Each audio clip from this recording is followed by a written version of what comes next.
Hi everyone, I welcome you all to India's largest learning platform, Unacademy. And on this session, we have with us Mr. Aditya, and he has secured All India 119 in GATE 2020. So here he is to express some of the things and share his experience of the exam preparation experience. इनका masters भी इन्होंने किया हुआ है या इन्होंने join किया था, जो भी चीजें हैं वो सारी आप लोगों के साथ शेयर करेंगे. उसके साथ साथ I also have the questions of some of the students जिन्होंने मुझे कल से अभी तक में सेशन दिया है when I am recording this session. तो हम उन स्टूडेंट्स के क्वेश्चंस भी लेंगे यहाँ पर, जो कि बिल्कुल as it is with the students name I be sharing. And Aditya अपना जो भी एक्सपीरियंस रहेगा वो बताएंगे. आदित्य प्लीज आपकी जर्नी के बारे में. मैंने बीटेक किया 2017 में, पास आउट प्राइवेट यूनिवर्सिटी से. ओके. फिर मैंने अब मेरी उस समय रैंक आई थी 5283 सेल्फ प्रिपरेशन से. ओके. हाँ, फिर उसी रैंक से मैंने सीसीएमटी में काउंसलिंग करा के एनआईटी सूरत ज्वाइन किया था मैन्युफैक्चरिंग इंजीनियरिंग में एज एमटेक जी. फिर मैंने कुछ 6 महीने वहाँ एमटेक किया, तो फिर रियलाइज हुआ कि एमटेक एक रिसर्च ओरिएंटेड ही फील्ड है. वहाँ पे जिनको रिसर्च करना है उन्हीं को आना चाहिए जी. वो एक टाइम पास नहीं, बिल्कुल आप उसमें प्रिपरेशन नहीं कर सकते वहां जाके. तो फिर मैंने अपने डिसाइड किया, फिर मैं सोचा कि अब मैं प्रिपरेशन ही करूंगा, तो फिर मैंने वहां छोड़ दिया. फिर आके कोचिंग ज्वाइन करी 2018-19 वाले सेशन में. ओके. फिर वहां से मैंने उस साल प्रिपरेशन किया, तो मैंने 18 में भी पेपर दिया था मगर कुछ खास रैंक नहीं आई थी जी. फिर 19 में एक साल कोचिंग प्रिपरेशन करके पेपर दिया, तब रैंक आई 3011. ओके. कुछ खास इम्प्रूवमेंट नहीं हुआ. जी जी. उसमें साल मैंने गलती बहुत सारी कर दी थी, वो गलतियों से भरा पूरा साल था. ओके. उसमें सबसे पहली गलती करी कि रिवीजन स्ट्रेटेजी प्रॉपर नहीं बनाई. जी जी. जी. और फुल लेंथ टेस्ट बहुत कम दिए, क्लास नोट्स और वही क्वेश्चन बैंक और यही सब लगाता रह गया. जी. और दूसरा था कि ईएससी और गेट में बार बार कंफ्यूज हो जा रहा था कि ईएससी की तैयारी करनी है कि गेट की करनी, कि गेट की करनी, कि ईएससी की करनी, कि दोनों करनी, यही नहीं समझ में आ रहा था. इसी चक्कर में पूरा साल बीत गया और फिर वो साल बेकार ही हो गया, पूरा पेपर ही अच्छा नहीं हुआ. फिर 2020 में आया, फिर जब उसका पेपर देना था तो ये 19 का पेपर देख के ये पता चल गया कि पैटर्न अब चेंज हो रहा है धीरे धीरे. 17, 18 का और 19 का पेपर में बहुत अंतर था. तो आपके बेसिक्स भी एकदम क्लियर होने चाहिए. तो मैंने फिर 6 महीने मतलब 2-3 महीने फिजिक्स पढ़ी को. 11th-12th की जो मेरे कुछ 11th-12th की बेसिक्स मेरी बहुत कमजोर थे. मैंने जब हमारी वो आईआईटी जेई की प्रिपरेशन होती वो भी सही से नहीं करी थी, तो मेरे बहुत ज्यादा बेसिक बहुत वीक थे मेरे. जी जी. तो मैंने 11th-12th की फिजिक्स पढ़ी, थोड़ी बेसिक स्ट्रॉन्ग करे अपने. मुझे moment of inertia, centre of मास में बहुत कंफ्यूजन आ जाता था, तो वो सब अपने सारे क्लियर करे. एफटी मैथ्स डेली रूटीन लगा दिया कि डेली लगाना ही लगाना है. एफटी मैथ्स ये सब डेली लगाना है. ऐसे से प्रिपरेशन करी. और ऑफलाइन टेस्ट सीरीज को जो होती है कुछ कोचिंग्स ऑर्गेनाइज कराती हैं, उसको बहुत सीरियसली लिया था. वही अपने शेड्यूल में ले लिया और वही क्या उसी से किया. ऑनलाइन टेस्ट सीरीज इस बार पूरी दी, जितनी भी ली थी पूरी ली. चाहे किसी भी कोचिंग की हो, आप पूरा मतलब दिया, हर एक फुल लेंथ बहुत सीरियसली दिया. जो मिस्टेक्स करी उसको एक लॉग बुक बनाई थी, उसमें सेक्शन बना लिए थे. कॉपी बनाई थी आपने? और उसमें सारी मिस्टेक्स तब लिखी थी, मतलब पहले देखा, बुक से पढ़ा कि क्या गलती करी है, और फिर उसको अपनी लैंग्वेज में लिखा था कि ये गलती करी है जी. और उसमें सामने उसका टॉपिक नाम लिख दिया था कि इस टॉपिक में ये गलती हुई है, कि रिवाइज करो तो बस इस टॉपिक की ये गलती रिवाइज हो जाएगी. जी. और एक फंडामेंटल कॉपी बनाई थी. जैसे मैं बता रहा हूँ, मैं सेंटर ऑफ मास और निकालने में दिक्कत होती थी, तो फंडामेंटल कॉपी बनाई थी. उसमें unit conversion, centre of mass, moment of inertia, इन सब के जो रटने वाले होते हैं कुछ के, वो लिख दिए. और जो स्टेप्स होते हैं, मतलब कोई आड़ा टेढ़ा फिगर आ गया उसका निकालना हो, तो वो सारे वो सब लिख लिए कि ये मतलब जब पेपर देने के 10 दिन पहले इसको भी रिवाइज करके जाना है, क्योंकि पेपर का पैटर्न बहुत चेंज होता जा रहा है. 18 के पेपर से 20 का पेपर ही बहुत अलग था. जी. वही इसीलिए ऐसे ही किया. ओके. तो आदित्य, आपका ये एक बहुत ही इंपॉर्टेंट चीज आपने बोली कि जो मिस्टेक्स आपने 18 में की थी या 19 में की थी, वो मिस्टेक्स को आपने काउंटर किया और एक मिस्टेक कॉपी बनाई। और ये सबसे ज्यादा इंपॉर्टेंट पार्ट होता है आई थिंक सारे स्टूडेंट्स के लिए, कि अपने अपनी मिस्टेक्स को पकड़ लें और उसको फिर ठीक करें, राइट? आपकी आवाज क्लियर थी आ रही। Okay, you are able to hear me? अभी आ रही है आवाज क्लियर? आदित्य, आपको आवाज आ रही है? जी बिल्कुल, अब आ रही हाँ, अब आ तो रही। ओके, तो आदित्य मतलब आपका जो प्रिपरेशन स्ट्रेटेजी रहा है वो कुछ ऐसा ही है जो आपने शेयर किया है, और आपका जो प्रिपरेशन टाइमिंग था वो कितना था? वो 17 18 एक साल, एक साल, 18 19 दूसरा साल और 19 20 19 3 20 साल। तीसरा साल। ओके, आप तीसरे साल में आपने 119 आपने डायरेक्ट दे दिया, ये बहुत ही अच्छी बात है कि आपने मतलब कहाँ से 5,000 से जो स्टार्टिंग थी। अभी कुछ दिन पहले ही मेरे पास एक स्टूडेंट का मैसेज आया था कि मैम क्या मैं 15,000 से अंडर 100 ला सकता हूँ या नहीं ला सकता हूँ? तो I think you are the best example to दोस्त काइंड ऑफ स्टूडेंट्स कि जो ग्रेजुअली इम्प्रूव करते हैं। ऐसा नहीं है कि एक साथ पूरा टॉप मार दिया, बट हाँ ग्रेजुअली इम्प्रूव करके यहाँ तक पहुंचना एक बहुत ही इम्पोर्टेंट बात है। जी ओके, और रिवीजन की स्ट्रैटेजी के बारे में आप क्या कहेंगे आदित्य? रिवीजन बहुत इंपॉर्टेंट है। मतलब आप अपना जो सब्जेक्ट आपने पढ़ लिया है उसको आपको दूसरा सब्जेक्ट खत्म होने से पहले भी एक बार रिवाइज करना है। मतलब आपने एक सब्जेक्ट पूरा किया, दूसरा सब्जेक्ट स्टार्ट कर दिया है, तो उस सब्जेक्ट को पढ़ रहे हैं, मतलब रात को आधा घंटा उसको भी दे दीजिए जो पढ़ चुके हैं। रिवीजन एक ऐसा है कि आपके माइंड में आपको फॉर्मूला कभी स्पेशल टाइम नहीं देना पड़ेगा बैठ कर रटने के लिए। अगर डेली प्रॉपर रिवीजन हो रहा है तो वो आपको अपने आप ही सब याद होते जाएंगे, कभी आपको मगअप नहीं करना पड़ेगा बैठ के कोई। जी आदित्य, जो आपको मैं आपसे स्पेसिफिकली ये क्वेश्चन पूछना चाहती हूँ कि जो मिस्टेक्स आपने की, आप मुझे अपनी कुछ 4 से 5 मिस्टेक्स गिनवा दीजिए। हो सकता है कुछ मिस्टेक किसी भी स्टूडेंट से मैच कर जाए तो कुछ फायदा हो जाएगा लोगों को, जो आपको लगता है आपने मिस्टेक्स ये है कि मिस्टेक्स की। पहली मिस्टेक 17 में मिस्टेक करी जब खुद प्रिपरेशन कर रहा था कॉलेज में। ठीक है। तब प्रिपरेशन तो कर लिया मगर पेपर के बारे में ही नहीं पता था, प्रीवियस ईयर तक नहीं लगाए थे। तो भाई एग्जाम को देने से पहले एग्जाम को पढ़िए। जी डेफिनेटली आपको क्वेश्चंस पता होने चाहिए क्या है, कैसे कैसे आ रहे हैं, कैसे आ रहे हैं, कितने मार्क्स का क्या वेटेज है। और हाँ मतलब कोई टॉपिक छोड़िए मत, पहली बात तो हर एक टॉपिक पढ़ना है। और दूसरा ये कहूंगा कि जो प्रीवियस ईयर उसको क्वेश्चन बैंक की तरह मत ट्रीट करिए। उसको सॉल्व करिए, एनालाइज करिए, फिर सॉल्व करिए और फिर इसके बाद शॉर्ट नोट्स बनाइए कि शॉर्ट नोट्स में क्या आना चाहिए क्या नहीं आना चाहिए। ये बहुत इंपॉर्टेंट है। शॉर्ट नोट्स में सब भर लीजिए तो वो आप रिवाइज करेंगे तो कुछ मतलब नहीं है उसका। शॉर्ट नोट्स में जो क्वेश्चंस पढ़िए लगाइए, उसको एनालाइज करिए कैसे आ रहे हैं, क्या मिस्टेक हो रही है। फिर अपने शॉर्ट नोट्स में भी अपने मिस्टेक को इंक्लूड कर लीजिए जो बार बार हो रही है। मैंने तो ऐसे ही किया था कि अपने जो मेरे से बार बार गलतियां होती तो मैं अपने शॉर्ट नोट्स में ही लिख लेता था। हाँ, और फिर है कि टाइम मैनेजमेंट थोड़ा रखिए। मतलब मोबाइल थोड़ा डिस्ट्रैक्शन हटा दीजिए। जैसे 19-20 जब आप खुद फुल टाइम प्रिपरेशन मोड में आ रहे हैं तो थोड़ा सोशल मीडिया से मतलब रखिए, आइसोलेट मत होइए मगर थोड़ा मतलब रखिए। तो थोड़ा अपने आप के कंट्रोल भी रखिए कि एक लिमिट में रखना है, 15 मिनट 20 मिनट आधा घंटा जो भी। आइसोलेट भी नहीं होना है और फिर कुछ बहुत ज्यादा भी नहीं चलाना है। जो 19 और ये है कि एक हेल्दी रिलेशन मेंटेन रख के रखिए सबसे, अपनी फैमिली से भी दोस्तों से भी। ये नहीं कि आप मतलब ऐसे हैं कि अपने दोस्तों से 1 महीना साल भर बात ही नहीं करूंगा, अब पूरा ऐसे ही पढ़ूंगा, किसी से बात नहीं करनी है। ये तो वो क्या है कि बहुत प्रेशर बिल्ड होगा ऐसे। वो आपको आप किसी से बात ही करके वो प्रेशर हटता है। ऐसे आप खुद सोचिए कि कुछ कर लीजिए, योगा कर लीजिए, मेडिटेशन कर लीजिए, वो एक हद तक मदद करेगा। मगर किसी से बात करना भी जरूरी है। और मिस्टेक्स ये है कि जब कोई मतलब प्रॉब्लम आए, मतलब आपको डिस्ट्रैक्शन हो रहा है किसी चीज से, कोई चीज से, तो उसके साथ मत चलिए, उसका इलाज कर दीजिए। कुछ दिन आपकी पढ़ाई भले डिस्टर्ब हो जाए, उसका इलाज कर दीजिए उसी समय। कोई भी प्रॉब्लम, फैमिली प्रॉब्लम है, मतलब आपकी कोई पर्सनल प्रॉब्लम है, उसका कुछ दिन ठहरिए, इलाज कर दीजिए, इसके बाद प्रिपरेशन दोबारा। अगर आप उसके साथ चलने लगेंगे तो वो फिर लंबी खींचेगी वो प्रॉब्लम। आप उसका इलाज कर दीजिए उसी समय, 2-3 दिन पढ़े, पढ़ाई डिस्टर्ब या जो भी है उसका।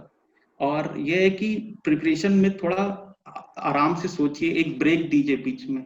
ऐसा नहीं है कि महीना महीना भर तक पढ़े जा रहे हैं, कोई मतलब दुनियादारी से एकदम भूल गई ना, कोई न्यूज़पेपर पढ़ रहा है, नहीं, अपडेटेड रहिए हर चीज से, सब कुछ पता होना चाहिए हमारे में क्या चल रहा है। और फिर इसके बाद ब्रेक्स ले लीजिए बीच बीच में, 10 दिन में, 15 दिन में। मैं तो जब 19 में प्रिपरेशन कर रहा था तो ऐसे ही गलती कर दी कि कुछ मतलब किसी से मतलब ही नहीं है, रूममेट से थोड़ी बड़ी बातचीत होती थी, नहीं तो और किसी से कोई मतलब ही नहीं है। ओके आदित्य, बहुत अच्छी चीजें आपने शेयर की। अब मैं सीधे क्वेश्चंस में आती हूँ जो स्टूडेंट्स ने पूछे हैं। तो first of all the first question is from Priya. ये हमारे ग्रुप में हमारी स्टूडेंट हैं। इन्होंने लिखा है tough times faced during preparation and how did he come up with that. Tough times तो ऑफ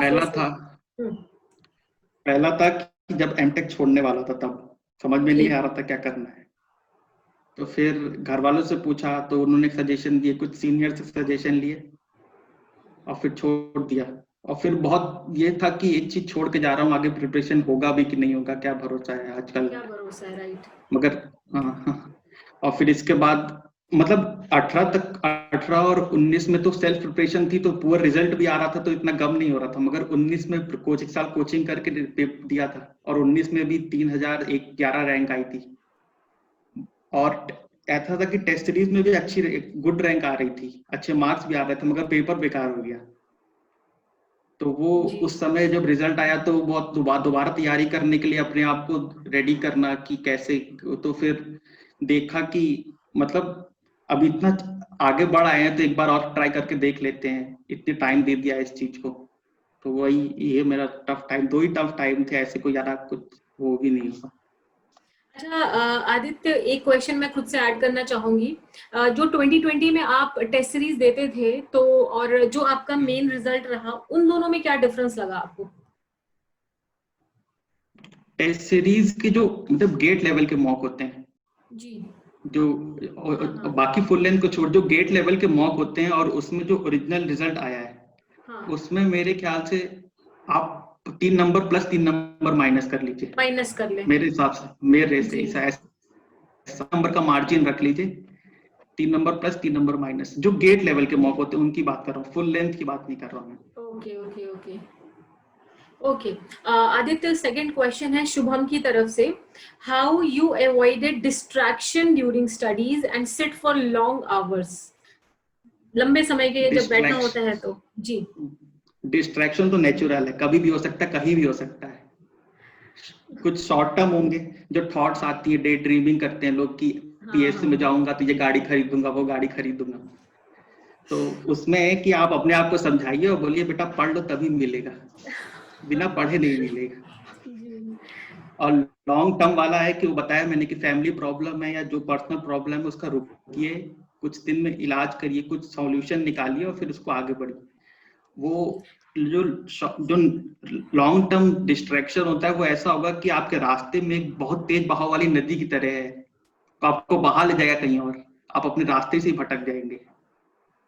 तो आप उसमें रुकिए, उसको आप उसमें पुल ढूंढ लीजिए, कोई वही चारा है उसका, आप उसमें बहिए मत उसके साथ। बहुत अच्छा एग्जाम्पल दिया आपने Aditya. Means I am getting inspired by this thing कि हाँ, बहाव चल रहा है, आप कुछ पुल ढूंढ लीजिए। बिल्कुल सही बोला। नेक्स्ट क्वेश्चन आदित्य शिवेंद्र का है। What should be followed 10 days before the exam? complete revision जो हम करते हैं वो 10 दिन एग्जाम के पहले कैसे करेंगे? अगर आप ईएससी की तैयारी कर रहे हो जी, तो ईएससी डेडलाइन मान लीजिए, और उसके बाद डेली रिवीजन एक सब्जेक्ट का और डेली एक फुल लेंथ, मतलब 20 दिन तक, मतलब एग्जाम के 5 दिन पहले तक आपको टेस्ट फुल लेंथ देने, उसके बाद नहीं देने। मेरे साथ मैंने ऐसा किया था। और जब एग्जाम के 5 दिन बचे हों तब कम से कम रिवीजन कर लीजिए, जल्दी जल्दी एक 5 बार कर दिन में आई लीजिए, मीन मतलब जल्दी आपका जल्दी। मतलब है ये कि आपने जो भी शॉर्ट नोट्स बनाए थे या मिस्टेक कॉपी बनाई थी वो 5 दिन में हाँ आपने उसी से, रिवाइज कर ली थी? हाँ ओके ओके, परफेक्ट। हाँ बस वही 5 दिन। नेक्स्ट क्वेश्चन आदित्य सलोनी शिंदे का है। नंबर 1, इन्होंने 2 क्वेश्चन टाइप करके भेज दिए हैं एक साथ। Preparation without coaching is possible but how to boost rank? और इन्हीं का सेकंड क्वेश्चन है how to prepare with full time job? बहुत सारे जॉब वाले स्टूडेंट भी हैं। अगर आपको आप अपना एक्सपीरियंस बता सकते हैं। अब वो देखिए, एमटेक में जब मैं प्रिपरेशन कर रहा था तो मुझे ऐसी प्रिपरेशन करनी पड़ रही थी, मतलब कुछ और पढ़ रहा था मैं और कुछ और तैयारी करनी थी। तो उस समय तो मुझे ज्यादा आइडिया नहीं था, मगर इस समय आप लोग के पास तो बहुत ज्यादा ऑनलाइन प्लेटफॉर्म अवेलेबल है, अनअकैडमी है, तो वो आप उससे तैयारी कर सकते हैं। बहुत लोग हैं हेल्प करने के लिए। बस उसमें जब जॉब के साथ प्रिपरेशन कर रहे हैं तो टाइम मैनेजमेंट का ही सब खेल है, आप कितना टाइम निकाल ले रहे हैं और कितना डेडिकेटेड हैं इसके लिए। जी जी, वही एक खेल है। अच्छा, नेक्स्ट क्वेश्चन चिराग का है, time management and control on confidence during exam. Time management के लिए अपना जो शेड्यूल है, रूटीन मतलब बोलते हैं जिसको, उसको थोड़ा फ्लेक्सिबल रखिए। मतलब आपको मान लीजिए दिन में कोई काम याद आ गया है तो आप उसको उस समय करिए जिस टाइम आपका लंच टाइम हो या फिर जिस टाइम डिनर टाइम हो। याद आ गया तुरंत वही काम करने के लिए चले गए, 15 मिनट जाने में 15 मिनट आने में 1 घंटा बर्बाद, वहां आधे घंटे काम करने में। जी जी। तो टाइम मैनेजमेंट अगर कैसे करना है तो अपना रूटीन थोड़ा फ्लेक्सिबल रखिए, और एक बार दिन भर में सोच लीजिए क्या करना है, आज कितना पढ़ना है, अपना टारगेट एक फिक्स कर लीजिए कि इतना अचीव करना ही करना है। कोई जरूरी नहीं कि वो अचीव ही हो जाए, मगर 1-2 दिन 1 महीने प्रयास करेंगे तो फिर होने लगेगा achieve. Okay Aditya, next question है प्रखर का। प्रखर श्रीवास्तव है, इन्होंने भी 2 क्वेश्चन टाइप करके भेज दिए हैं। पहला क्वेश्चन कंसिस्टेंसी प्रिपरेशन का आपने कैसे मेंटेन की थी? कंसिस्टेंसी है कि पहले अगर बैठना है कि 3 घंटे के शिफ्ट में तो बैठना ही है, एग्जैक्टली 3 घंटे के बैठ 3 घंटे के 3 सेट लगा लीजिए। आप अपने हाथों की भाषा में 3 सेट मतलब 3-3 घंटे 3 बार बैठ जाइए, आधे घंटे का बीच में ब्रेक ले लीजिए, और 3 घंटे तो बैठना ही है। और उसको आप जब एकदम दिसंबर जनवरी तक पहुंचिए तो उसको 3.5 तक कर लीजिए, क्योंकि एग्जाम हॉल में आपको 15 मिनट पहले ही अंदर पहुंचना है। मतलब 3 आवर तक आपको दिमाग चलना चाहिए, ये नहीं कि आप 2 घंटे बाद थक जा रहे हैं तो 3 घंटे का पेपर कैसे देंगे। आपको 3 घंटे अपना दिमाग चलाना। जी जी जी, बोलिए। 3 घंटे दिमाग चलाना है तो 3 घंटे मतलब प्रैक्टिस होनी चाहिए ना कि 3 घंटे में थकू नहीं, मेरा दिमाग इतना चलेगा वहां। जी। नेक्स्ट क्वेश्चन इन्हीं का है, प्रखर का है Aditya, how to handle pressure and stress during preparation. आपने कैसे इसको हैंडल किया? आपका तो 3 साल मतलब 2 साल का मैं मान लूं 2 साल का जर्नी रहा ये। बहुत कभी आपको लगा होगा फ्रस्ट्रेशन की स्टेट आई होगी, कभी लगा होगा भाई नहीं हो पाएगा अपने से, तो वो चीज आपने कैसे हैंडल की? प्रेशर देखिए ऐसा है कि यहाँ पे आपको जब आप प्रिपरेशन वाले फेज में हैं तो आपको अपनी खुशी खुद ही ढूंढनी है। आप खुद ही अपना ब्रेक डिजाइन करिए कि आप इतने देर बाद आधे घंटे का ब्रेक लेना है, या फिर 10 दिन पढ़ाई करने के बाद एक दिन नहीं हाफ डे का ब्रेक लेना है। एक दिन तो बहुत ज्यादा हो जाता है, हाफ डे का लेना है, या फिर कहीं चले जाइए और खुद को रिवॉर्ड दे दीजिए। कभी टेस्ट पे अच्छे आए तो खुद अच्छा जाए खाना खा लीजिए, मैं तो ऐसे ही करता था। और सेल्फ रियलाइजेशन, थोड़ा मेडिटेशन करिए, ये सब है। सेल्फ हैप्पीनेस ढूंढ लीजिए बस, कि खुद खुशी ढूंढ लीजिए। तो बस वही है कि आपको प्रिपरेशन फेज में कोई ऐसा दोस्त नहीं मिलेगा जो आपको ये सब सिखाएगा। और थोड़ा अगर हो सके तो स्पोर्ट्स खेलिए, मतलब अगर आपको जहाँ प्रिपरेशन कर रहे हैं हो सकता है वहां तो ना अवेलेबल हो, मगर कॉलेज लाइफ में हो या फिर कहीं जॉब कर रहे हो तब तो थोड़ा ऐसा आसान हो जाता है कि 15-20 मिनट या आधा घंटा स्पोर्ट्स खेल लीजिए। आज से प्रेशर वेशर में बहुत आसानी हो जाती है, मतलब इतना ज्यादा स्ट्रेस नहीं आएगा कभी। जी आदित्य, नेक्स्ट क्वेश्चन हमारे वैष्णव चौधरी की तरफ से है, what was the most demotivating और broke moment in your preparation and how did you handle it? Most demotivating preparation पूछ रहे हैं, पॉइंट पूछ रहे हैं। 2019 का रिजल्ट 2019 का result, then how did you think that कि चलो मुझे फिर से करना पड़ेगा? वो आप शायद शेयर कर चुके हैं अभी जस्ट थोड़ी देर पहले। बस एक लाइन याद करिए कि ये वक्त भी चला जाएगा, ये वक्त भी चला जाएगा। राइट। अच्छा, इन्होंने और भी आगे कुछ टाइप किया है वैष्णव में, for us in this situation of Covid and privatisation and seat reduction After getting failure, what you advise us? What method will you tell us for focusing and keeping interest for 6 more months? Because ये सारे students हमारे अभी के preparation वाले student हैं जो GATE 2021 का prepare कर रहे हैं. What was the things that motivate you and that and you used to tell yourself during preparation for inspiration and boosting self confidence? Okay. जी. ये सब तो ये है कि थोड़ा सोशल मीडिया से दूर रहिए इस समय, अपडेटेड रहिए, मगर टीवी मीडिया से दूर रहिए. न्यूज़पेपर पढ़ लीजिए, हर चीज बढ़ा चढ़ा के जो दिखाता है तो उससे थोड़ा गड़बड़ हो जाता है, थोड़ा सा गड़बड़ होता है. तो कुछ इस समय ऐसा है कि आप क्वेश्चंस बहुत ज्यादा सॉल्व करिए, कि थ्योरी पोर्शन में बहुत इस समय थोड़ी दिक्कत होगी लोगों को, ऐसा मुझे लगता है कि मगर मैं भी कभी थ्योरी पढ़ने बैठता हूँ तो मेरा ही बस यही लगता है, कुछ तो मैं पढ़ पाता हूँ फिर नहीं पढ़ पाता हूँ. तो इससे ज्यादा से ज्यादा आप क्वेश्चन सॉल्व करिए, थ्योरी पढ़िए, मगर एक समय डेडिकेटेड क्वेश्चंस को ज्यादा करिए इसमें, क्योंकि क्वेश्चंस लगाने में आप एक फ्लो में लगा सकते हैं बैठ के. तो मेरे हिसाब से आप इस समय क्वेश्चंस ज्यादा प्रीफर करिए. अगर थ्योरी पढ़ रहे हैं तो दिन में 2 घंटा थ्योरी पढ़ लिए, फिर ब्रेक लेके क्वेश्चंस लगाइए. मेरा हिसाब से ऐसा करिए इस समय. और हो सके तो मेडिटेशन करिए इस समय बहुत ज्यादा जरूरी है ये सब. आदित्य, कुछ हमारे लाइक अभी हमारा अनअकैडमी में क्या है कि स्टूडेंट्स जो है वो कॉलेज में रह करके भी प्रिपरेशन कर रहे हैं, सेकेंड ईयर थर्ड ईयर में है. तो मेरे पास राशिद सईद का नेक्स्ट क्वेश्चन है, your notes making strategy and any suggestion for third year student for and whose non technical part के बारे में भी आपको पूछना चाहते हैं, कि ये थोड़े वीक है शायद नॉन टेक्निकल पार्ट में. राशिद सईद का क्वेश्चन है ये. थर्ड ईयर जो है वो एकदम मतलब पीक सही पॉइंट है प्रिपरेशन स्टार्ट करने के लिए जी. वो आप सेकेंड ईयर के कुछ सब्जेक्ट पढ़ चुके हैं, सोम जैसे थर्मोडायनेमिक्स ये सब पढ़ चुके हैं, और नोट्स बनाना आपको अभी यही सही सवाल पूछा है इन्होंने कि नोट्स बनाने का यही सही समय है. तो इसके लिए ये कुछ मतलब ऐसा करें कि कुछ ऑनलाइन नोट्स रेफर कर लें, या फिर कोई प्लेटफॉर्म जैसे कि आपका है ऐसा कुछ जिससे वो कुछ सीख सकें पहले, फिर बुक से थोड़ी नॉलेज गेन कर ले, इसके बाद क्वेश्चन सॉल्व कर ले, इसके बाद नोट्स बनाएं. क्योंकि नोट्स जब मैं भी थर्ड ईयर में था तो मैंने एक दो बार सब्जेक्ट के नोट्स बनाए थे, फिर वो मेरे किसी काम के नहीं रहे, क्योंकि मैं उसमें कुछ ज्यादा ही लिख दिया था. जो मेरे आधी कॉपी के नोट्स होने चाहिए तो वो 1 कॉपी के 2 कॉपी के होते चले जा रहे थे, क्योंकि तब तो लगता है कि ये भी इम्पोर्टेंट है, ये भी इम्पोर्टेंट है, ये भी इम्पोर्टेंट है. फिर एक बार क्वेश्चन सॉल्व कर लीजिए, तब आपको लगेगा कि नहीं ये सब इम्पोर्टेंट नहीं है. आपको वर्ड टू वर्ड कोई डेफिनेशन नहीं याद करनी है गेट के लिए, आपको समझनी है मगर वर्ड टू वर्ड याद नहीं करनी है. तो आप नोट्स बनाना मतलब पहले 1-2 नोट्स रेफर कर लीजिए, कहीं से पढ़ लीजिए, इसके बाद नोट्स बनाइए. अपने जो सेल्फ नोट्स होते हैं वो इसके बाद बनाइए. हाँ जी, हाँ जी. बहुत ही अननेसेसरी कंटेंट इकट्ठा हो जाता है जिसका कोई यूज नहीं होता है आगे चल के.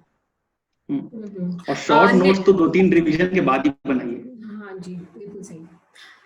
नेक्स्ट क्वेश्चन कुमार की तरफ से है, manage preparation and revision after completion of subject to get confidence and command over the subject. वो एक पहले क्वेश्चन में जीएसएफटी वाला पूछ रहे थे, उसका जवाब दे देता हूं. हाँ जी, बिल्कुल प्लीज. हाँ, वो जीएसएफटी का जो वो पूछ रहे थे, उसमें एफटी और मैथ तो डेली के रूटीन में ले आइए, डेली के रूटीन में ले आइए. 10-15 एफटी की तो थ्योरी ज्यादा होती नहीं, तो आप 10-15 मिनट उसकी थ्योरी पढ़िए, फिर कान में हेडफोन लगाइए और फिर लगाना चालू हो जाइए. डेली 1 घंटा या 1.5 घंटा जो भी. मैथ्स में थोड़ी आपको 30 मिनट्स देने पड़ेंगे थ्योरी पढ़ने के लिए, और फिर उसी टॉपिक से रिलेटेड क्वेश्चन लगा लीजिए.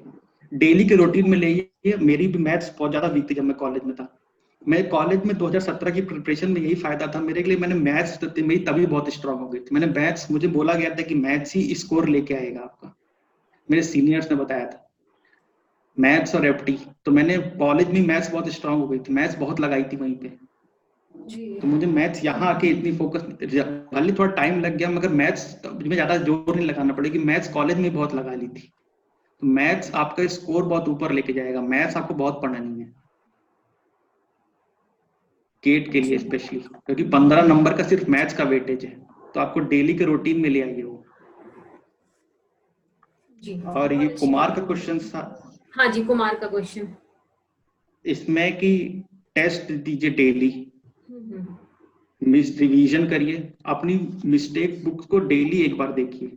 डेली मतलब लास्ट जब आपका एकदम प्रिपरेशन एक बार हो चुकी है आप एकदम एंड दिसंबर जनवरी में आ गए तो एक मिस्टेक बुक को तो डेली देखिए एक बार, और जो नई नई मिस्टेक डेली फुल लेंथ में हो रही है उसको ऐड करते जाइए डेली का डेली उसमें। और जब दिसंबर जनवरी में तो क्वेश्चन ज्यादा लगाइए, तब इस क्वेश्चन मतलब ऐसा ही मेजोरिटी पोर्शन क्वेश्चन ही दिन भर में लगाइए। मैं तो बहुत क्वेश्चन लगाता था जब मैं 2020 में प्रिपरेशन करता, तो मैं अपना 80% टाइम क्वेश्चन में ही लगा देता था। लगभग कितने क्वेश्चन 20% लगा टाइम, लेते आदित्य आप दिन भर में? लगभग कितना क्वेश्चन? अगर सिर्फ जैसे मैं गेट के अलावा पे और प्रिपरेशन कर रहा था, मतलब मेरा तो ये फेज आ गया था कि मुझे और जॉब्स के भी एग्जाम देने थे, तो जब जी मैं गेट की बात करूं तो मैं 60 70 100 क्वेश्चन एक दिन में लगा गेट ही का, देता था जो जी जी, गेट्स के थे। डेली हाँ, 100 और क्वेश्चन गेट तो है। एग्जाम ऐसा है कि आपको 80% लड़ाई सिर्फ एग्जाम पहले लड़नी है, 20% लड़ाई तो उस 3 घंटे में बैठ के लड़नी है। जी आप बिल्कुल गेट सही। गेट गेट कैलकुलेटर चलाना सीखिए, यूनिट कन्वर्जन सीखिए, मतलब आपको सिलेबस के अलावा भी बहुत कुछ सीखनी है। Moment of inertia, centre of मास का कॉन्सेप्ट एकदम क्लियर रखिए कि कोई अनडिफाइंड फिगर भी आ जाए आप उसका भी निकाल लीजिए, क्योंकि आजकल क्वेश्चन बहुत आड़े टेढ़े आ रहे हैं। 2020 के पेपर में तो बहुत सारे क्वेश्चन ऐसे हैं, आपको पूरी मतलब प्रीवियस ईयर में वैसे क्वेश्चन नहीं दिखेंगे कोई। आप अपने फंडामेंटल मतलब फंडामेंटल एकदम स्ट्रांग रखिए कि मतलब कैसा भी क्वेश्चन आए बन जाएगा उसमें। 2 बार आप एक बार सोचेंगे, 2 बार तो तीसरी बार में बन जाएगा वो। जी आ, जी आदित्य, अभी स्टूडेंट्स के तो इतने ही क्वेश्चन थे जो मैंने शॉर्ट लिस्टेड किए थे, वो सारे आपने बहुत अच्छे तरीके से जवाब दे दिए हैं। मैं बिल्कुल बिलीव कर रही हूँ जितने भी स्टूडेंट्स के ये कमेंट थे एंड बाकी सारे स्टूडेंट्स भी जो ये वीडियो सेशन देखेंगे वो इससे जरूर कुछ ना कुछ सीखेंगे। कुछ सवाल मेरे पास भी हैं जो आपने अपनी प्रिपरेशन में किए हैं। अच्छा, एक इम्पॉर्टेंट बात मैं आपको ये जानना चाहती हूँ कि अभी बहुत सारे स्टूडेंट्स को ना बहुत प्रॉब्लम हो रहा है, जैसे कि कोविड आ गया, पेपर होगा नहीं होगा, ये है, बहुत सारी अनसर्टेनिटी है। बट एक्चुअली वही है, वी आई फॉर एग्जांपल मैं भी टीचिंग कर रही हूँ, यहाँ पढ़ा रही हूँ सारे स्टूडेंट्स को, बट फिर भी डेली स्टूडेंट्स को ये रहता है कि ये पेपर होगा नहीं होगा, ये क्या होगा। फ्यूचर की अनसर्टेनिटी इतनी ज्यादा है कि अब फोकस ही खत्म हो रहा है लोगों का, कि ये तो पहले सोच लें कि भाई प्रिपरेशन तो कर लो, पेपर होगा तब होगा, but you have to make sure कि पेपर जब होगा तो तुम तैयार हो भी या नहीं उस पेपर के लिए, उस पर भी तो फोकस कर वही लो। बात। इस पार्ट में आपको कुछ बोलेंगे? ये बोलूंगा, वही मैं पहले बता चुका कि थोड़ा सोशल मीडिया से दूर रखिए, थोड़ा बढ़ा चढ़ा के जो बोलता है उससे तो अपडेटेड रहिए, थोड़ा न्यूज़पेपर हाँ पढ़िए उससे अपडेटेड हाँ रहिए। हाँ आप व्हाट्सएप फॉरवर्ड से देख रहे हैं उससे आप तो टेंशन हो जा रही है ये, तो थोड़ा मतलब अपने जो अपडेशन आपकी जो सोर्स से जिससे न्यूज पढ़ रहे हैं उसको ऑथेंटिक सोर्स से पढ़िए। मतलब अपने ऊपर प्रेशर ना लीजिए फालतू का, लाइफ एकदम सिंपल रखिए, कोई फालतू की टेंशन नहीं।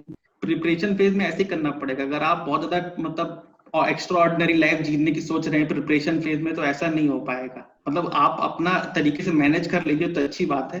जैसे मैं बता रहा हूँ कि मैं बहुत सिंपली, मतलब आप फालतू की टेंशन तो बिल्कुल मत लीजिए कि पेपर होगा कि नहीं होगा, जॉब के बाद पीएसयू के फॉर्म आएंगे कि नहीं, क्योंकि हमारे 2019 में भी बहुत ज्यादा पीएसयू के फॉर्म आए जी नहीं थे। जी, तो हमको भी इसीलिए इस मैं बार की आपसे टेंशन लगती क्वेश्चन। थी कि पीएसयू के फॉर्म आएंगे, पीएसयू के फॉर्म आएंगे कि नहीं आएंगे। तो ज्यादा सोचने की अपना आप रिजल्ट ला दीजिए, आप वो आपके हाथ में नहीं होता, टेंशन मत लीजिए। जो आपके हाथ में उस पर टेंशन लीजिए, आपका रिजल्ट आपके हाथ में है, आप उस पर टेंशन लीजिए, उसके लिए तैयारी करिए। अब मैं कहना आसान है मगर करना थोड़ा कठिन है, वही बात है। मगर मैं आप थोड़ी प्रैक्टिस करिए, थोड़ी 1-2 दिन ट्राई करेंगे, थोड़ा दिन बैठिए आराम से, आपने टेबल कुर्सी पे बैठिए, मगर कुछ दिन तक बैठिए ऐसे, तो आप धीरे धीरे खुद ही आप किताब कॉपी खुलने लगेगी, टाइम आप उसी लाइन पे ढर्रे पे चल पड़ेंगे। आदित्य, आपके समय भी बीपीसीएल के प्राइवेटाइजेशन का इशू आ चुका था। ये 2020 के पहले भी मुझे लगता है बीपीसीएल काफी समय से है कि भाई प्राइवेटाइज हो ही जाएगी, तो आपके ऊपर इस चीज का कोई फर्क नहीं पड़ा, आप प्रिपेयर करते रहे और गेट में रैंक भी ले आए। हम्म, वही जरूरी, आप जो हाथ हाथ में नहीं उस पर आप टेंशन क्यों ले रहे हैं। बाकी कोई भी पीएसटी का फॉर्म आएगा तो आप भर दीजिए, जैसे हमारे में अब नालको का आया, बीआईएस का आया, इस साल बीपीसीएल नहीं आया, मगर और भी 2-3 पीएससी जो पिछले साल नहीं आए थे उसके पहले नहीं आए तो वो इस साल आ गए। जी जी। आदित्य, अभी क्या स्टेटस है रिक्रूटमेंट का आपके हिसाब से? मतलब अभी फॉर्म्स वगैरह भर गए हैं पीएसयूज के, बट कोविड की वजह से इंटरव्यू वगैरह का क्या सीन है फिलहाल?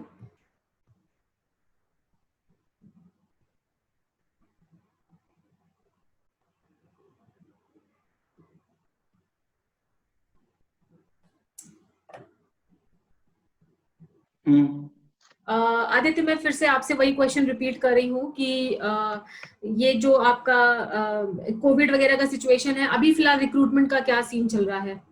अब 119 आपकी रैंक है, तो डेफिनेटली आपको पीएसयू मिलनी चाहिए, मिलेगी भी। ईश्वर जल्दी ही आपको उस स्टेज पर लेके जाएंगे, जल्दी ही कोविड का सिचुएशन ठीक हो जाएगा। तो आपको क्या लगता है कि अभी अभी फिलहाल कहाँ पर प्रोसेस है? कितने फॉर्म्स अभी तक में आप फिलअप कर चुके हैं?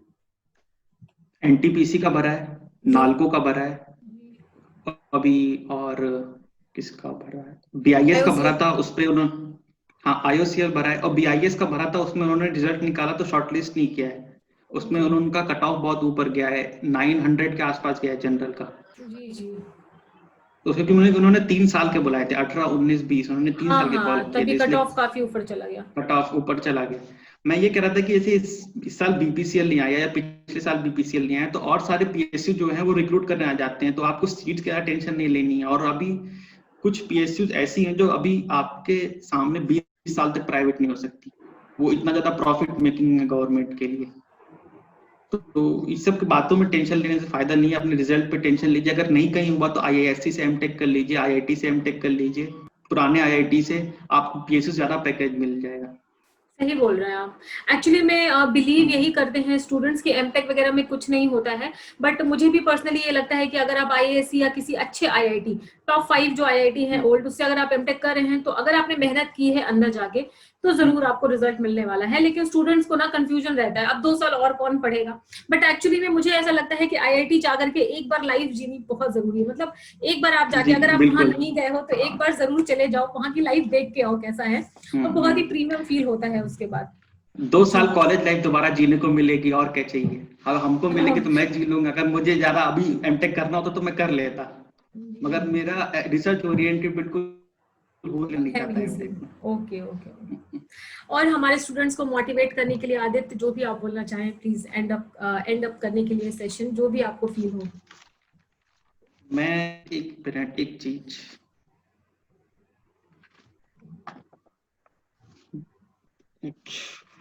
यही बोलूंगा कि गेट प्रीवियस ईयर को क्वेश्चन बैंक की तरह मत लीजिए, उसको सॉल्व करिए, एनालाइज करिए प्रॉपर्ली, और टेस्ट सीरीज जरूर दीजिए। अपनी सोर्सेज को एकदम लिमिट कर दीजिए कि ये चीज पढ़ना है, ढंग से पढ़ना है, ये नहीं कि इस बुक से भी पढ़ना है, उस बुक से भी पढ़ना है, उस बुक से भी पढ़ना है, ये टॉपिक उसमें अच्छा दिया है, उस बुक में अच्छा। आप अपने सोर्सेज लिमिट कर दीजिए, उसी से पढ़ना है। टेक्नोलॉजी को वाइजली यूज करिए, ऑनलाइन प्लेटफॉर्म, सोशल मीडिया को एकदम वाइजली यूज करिए। आपको पढ़ने के लिए आपने नेट चलाया तो पढ़िए ही, उसमें साइड में टैब खोल के कुछ और मत करिए। और मिस्टेक लॉगबुक में ना रहिए, एकदम जरूरी है वो। और ये कहूँगा कि ये फेज है, उसको एंजॉय करिए। जैसे बहुत ज्यादा आइसोलेट भी हो जाएंगे, जैसे मैंने 19 में गलती करी, बहुत आइसोलेट हो गया, किसी से बोलना नहीं, बात नहीं करना, तो उसमें भी कोई फायदा नहीं है। 20 में मैं तो मेरे दोस्त बने, मैं जहाँ मैं रह रहा था दिल्ली में, वहां मैं उनसे डिस्कशन करता था, आराम से हम लोग चाय पीते थे, हम लोग वो मेरे डाउट्स भी क्लियर कर देते थे, और थोड़ा प्रेशर भी रिलीज हो जाता था।